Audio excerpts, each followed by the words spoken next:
Оюун эрдэнэ оргон зайлчих үедээ. Оюун эрдэнэ огцорсон ч түүнтэй холбоотой улс төрийн бол хууль хяналтын асуудлууд эцэслэн шийдэгдээгүй хэвээр байна. Ажилтны тэмцэх газрын хийж байгаа шалгалт удаан үргэлжилж байгаа нь эргэлзээ төрүүлж байгаа юм. Мөн оюун эрдэнэ огцорсноос хойш улсын хурлын чуулганы хуралдаанд оролцоо байсан нь анхаарал татж байна. Хариуцлага хүлээх ёстой өндөр албан тушаалтнууд хуулийн байгууллагын шалгалтаас өмнө гадаад руу оргон зовтох нь Монголын улс төрийн амьдралд дахин давтагдаж буй харамсалтай үзэгдэл болсон.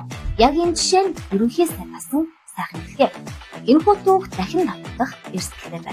Тиймээс ажилтны тэмцэх газар оюун эрдэнэ асуудлыг шуурхай ил бод байдлаар шийдвэрлэх шаардлагатай.